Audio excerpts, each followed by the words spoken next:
Bismillah. Assalamualaikum warahmatullahi wabarakatuh. Alhamdulillah. Wassalatu wassalamu ala rasulillah wa ala alihi wa sahbihi wa mawala. Apa kabar anak-anak Ustaz? 11.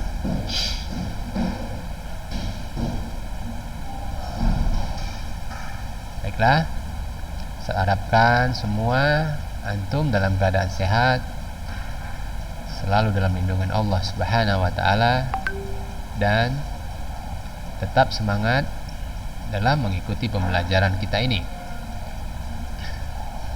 Baiklah anak-anak Ustaz, insyaallah kita akan lanjutkan pembelajaran kita. Ya, di hari ini kita masuki bab yang kedua.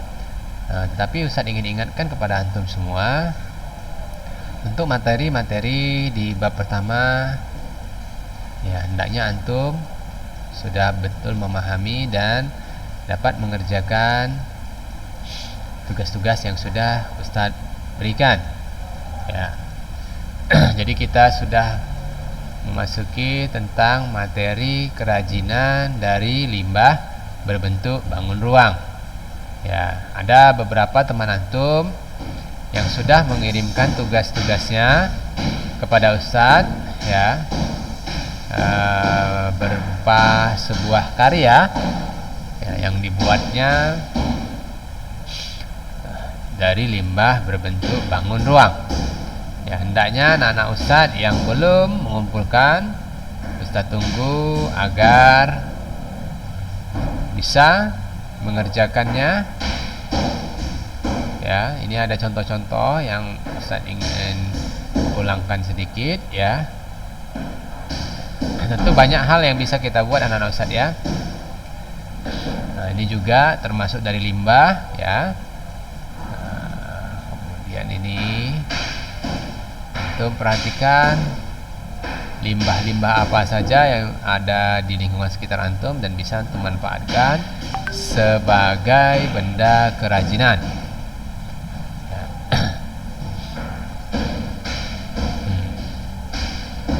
Ya, Ustaz masih menunggu anak-anak Ustaz untuk antum bisa mengumpulkan benda-benda kerajinan ini.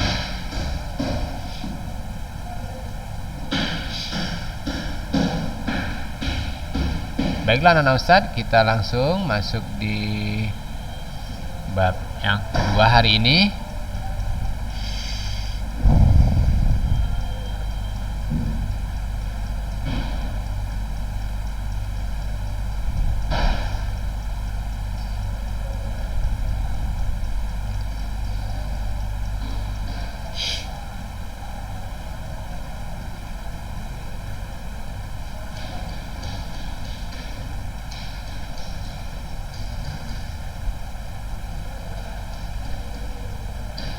Ya, kita masuk ke rekayasa anak-anak Ustaz, ya. Jadi ini materi kita adalah wirausaha produk rekayasa bidang konversi energi.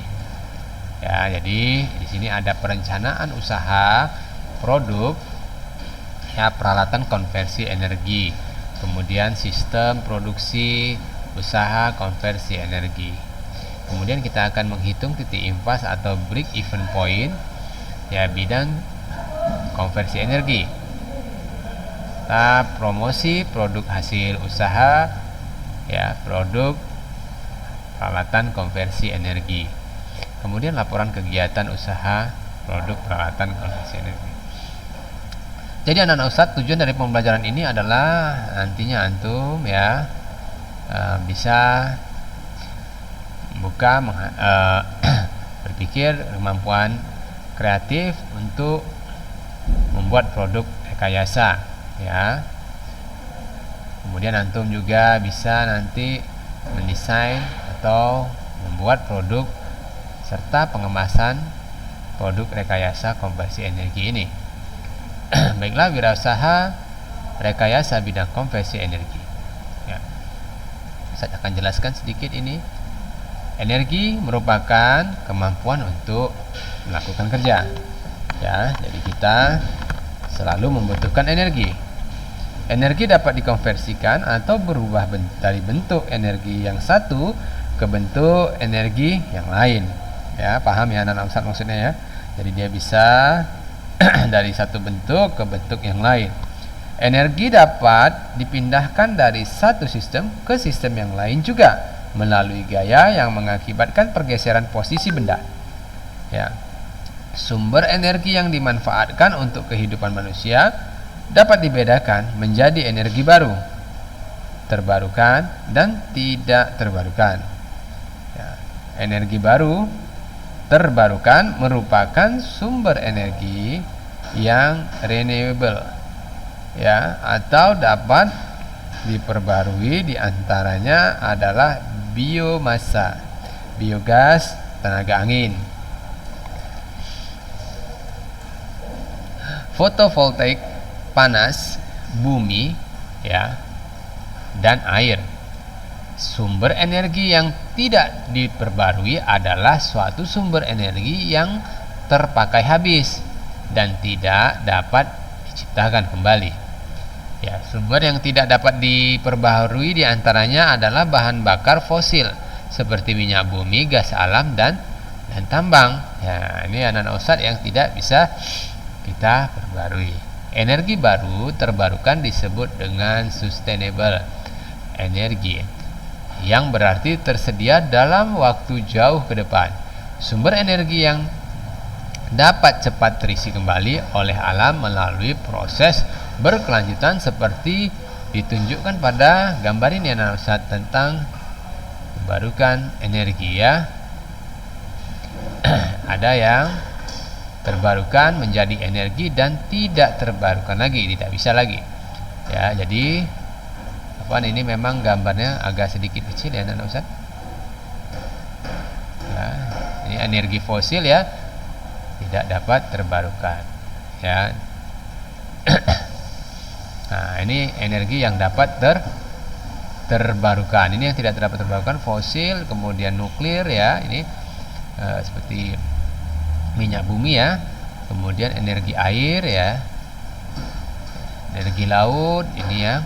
Energi terbarukan, angin ya, panas bumi, energi bio, energi surya. Nah, ini terbarukan. Nah, ini ada 3 ya anak Ustaz ya.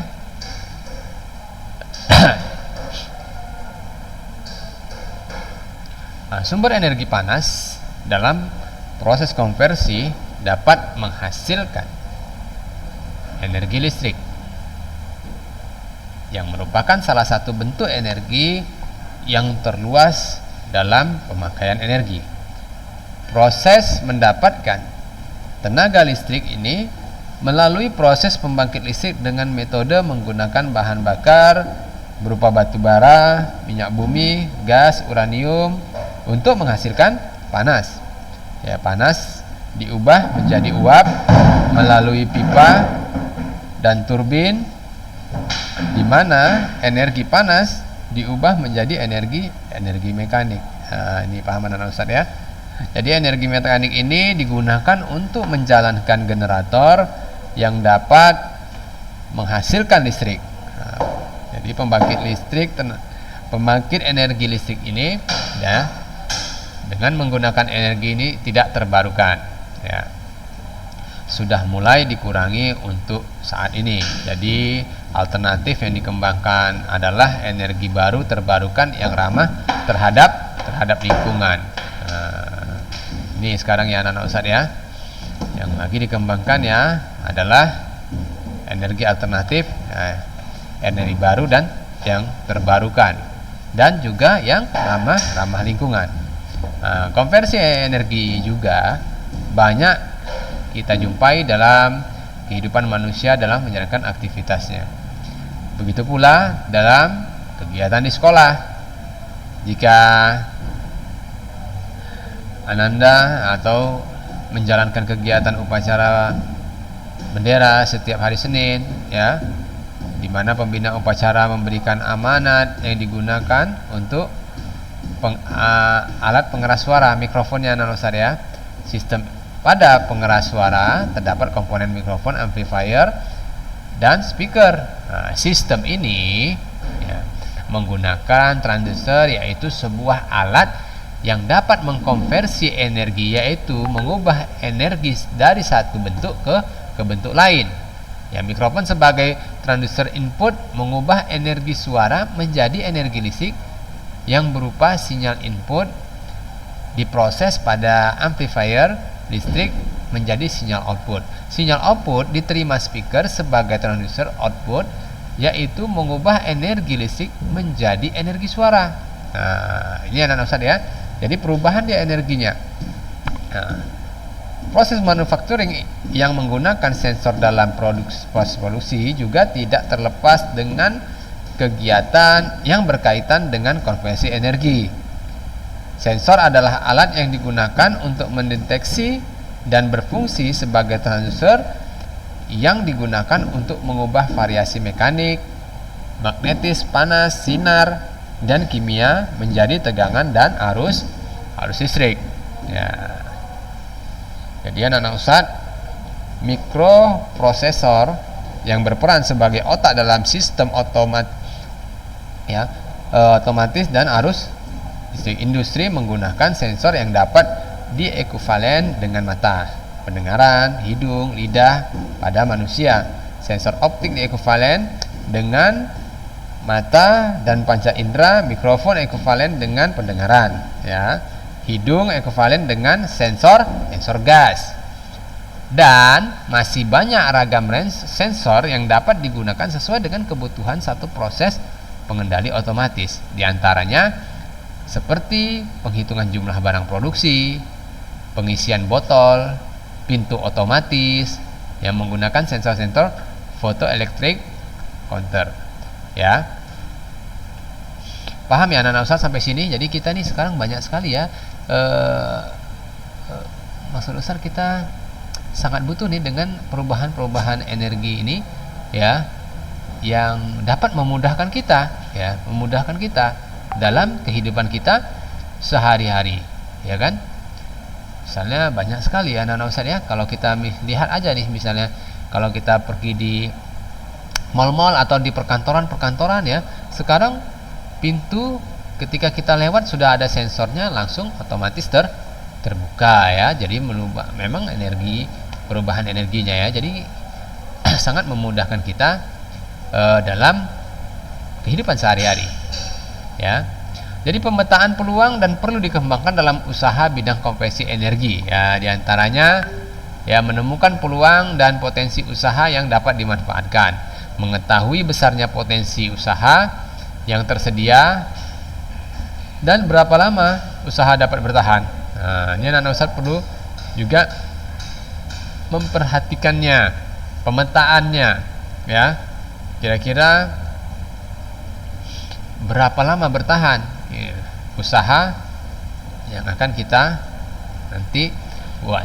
Ancaman dan peluang usaha menyertai suatu usaha, sehingga pentingnya untuk melihat dan memantau perubahan lingkungan dan kemampuan adaptasi dari satu usaha ya, agar dapat tumbuh dan berkembang dalam persaingan. Pemetaan potensi usaha dapat didasarkan pada sektor unggulan masing-masing dari daerah kita ya. Kita bisa lihat daerah kita itu apa yang lagi berkembang. Pemetaan potensi menjadi sangat penting untuk mendorong pertumbuhan dan pemerataan ekonomi daerah. Pemetaan potensi usaha dapat dilakukan secara kuantitatif maupun kualitatif. Nah, ini anak-anak Ustaz ya. Kita lihat perencanaan bidang usaha konversi ya. Tentunya anak-anak Ustaz di awal tadi sudah dijelaskan ya, apa itu usaha konversi tadi ya.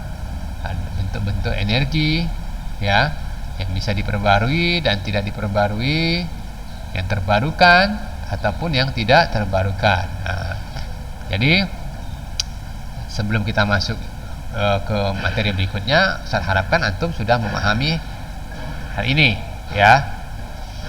Nah, jadi kita akan masuk perencanaan bidang konversi energi ya. Nah, sebelumnya Ustadz ingin antum bisa ya membayang-bayangkan ataupun sudah memahami tentang konversi energi ini. Baiklah, ide dan peluang usaha. Sumber energi merupakan tempat munculnya energi yang dapat dimanfaatkan dalam kehidupan manusia. Ingat anak-anak Ustadz ulangi kembali ya, sumber energi merupakan tempat munculnya energi yang dapat dimanfaatkan dalam kehidupan manusia. Ya, sistem konversi energi dapat dikembangkan untuk menghasilkan tenaga. Misalnya bahan bakar yang dimasukkan ke dalam silinder mesin. Konversi energi bahan bakar motor ya. Energi tersimpan sebagai ikatan atom dan molekul premium dilepas pada waktu terjadi pembakaran dalam silinder. Nah, ini anak Ustaz ya. Ngerti ya? Jadi energinya tuh bahan bakar motor ya. Kemudian terjadi pembakaran ya. Kemudian energi panas hasil pembakaran ditransfer untuk mendorong torak atau piston pada silinder sehingga piston bergerak dan terjadi transformasi energi ya, transformasi energi panas menjadi energi kinetik, energi gerak, dan dikonversi menjadi energi mekanik yang menghasilkan usaha kerja. Nah, jadi seperti itu sistemnya anak Ustadz. Dalam kalau antum sering menggunakan sepeda motor, nah, energi yang kita gunakannya itu awalnya itu dari bahan bakarnya ya, bensin ya. Kemudian terjadi pembakaran dalam mesin untuk mengubahnya menjadi energi gerak. Nah, ini termasuk bidang konversi energi anak Ustaz. Usaha kerja ini yang terjadi merupakan hasil kemampuan dari sistem yang berguna bagi kepentingan manusia. Contohnya untuk sebagai alat transportasi ya. Macam-macam energi diantaranya terdiri dari energi termal, energi mekanik, energi listrik, energi kimia, dan sampai energi nuklir ya. Bioetanol sebagai salah satu sumber energi baru terbarukan ya. Ingat anak Ustadz ya, tadi sudah ada gambarnya energi baru kemudian terbarukan ya, dan tidak terbarukan, antum sudah paham ya.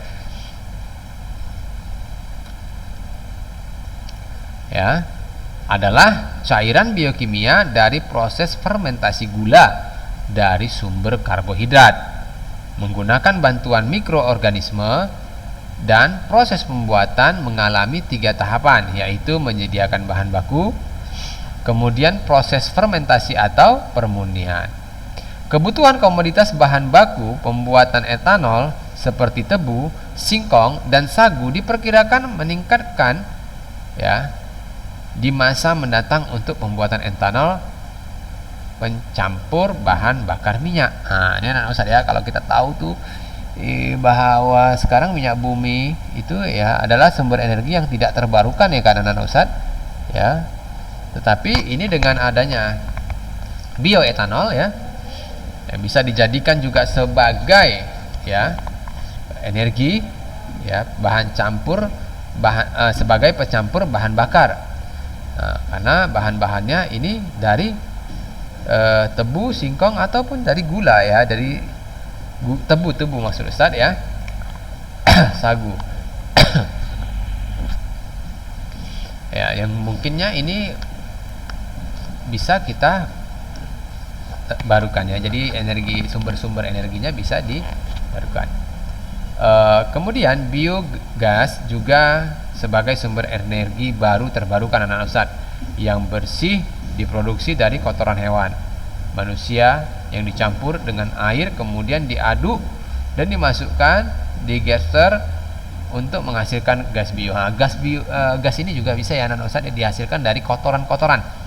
Ya, ini berarti kita bisa masuk kepada energi baru yang terbarukan.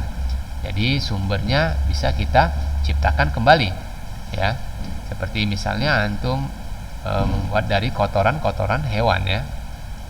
Nah, jadi itu juga harus kita petakan ya, kira-kira ini berpotensi atau tidak di daerah tempat tinggal kita.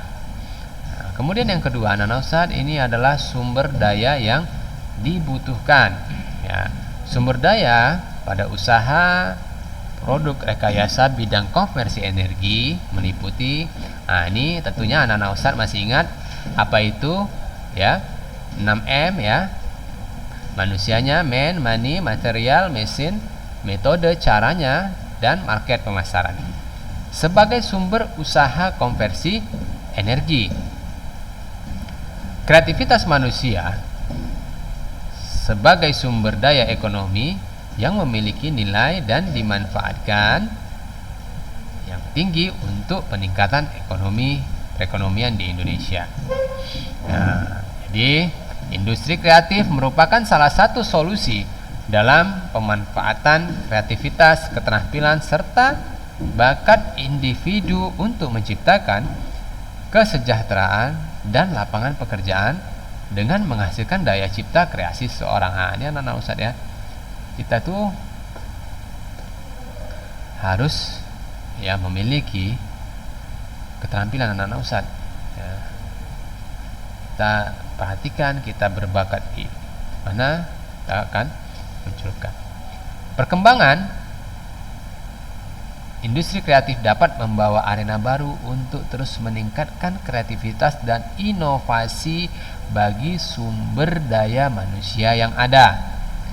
Kemandirianlah ya dalam menggali ide, memilih potensi produk yang dapat bersaing baik di tingkat lokal maupun global, dan meningkatkan keanekaragaman produk yang memiliki nilai dan daya saing tinggi dalam memenuhi ya kebutuhan menjadi komponen yang penting untuk terus diupayakan.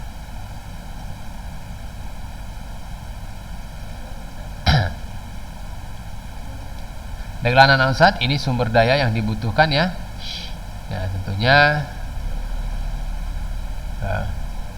kita tidak lepas dengan ini ya, sumber daya manusianya, kemudian uangnya, materialnya, kemudian peralatan dan cara serta pemasarannya, jangan lupa ya. 6M ya. Kemudian perencanaan administrasi.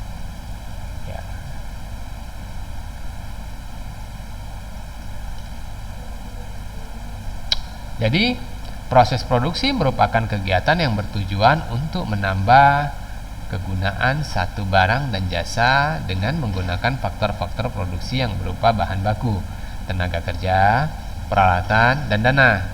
Untuk mencapai kebermanfaatan bagi kebutuhan manusia, perencanaan administrasi juga sebagai bagian yang utama untuk keberlangsungan dan kemajuan sebuah usaha.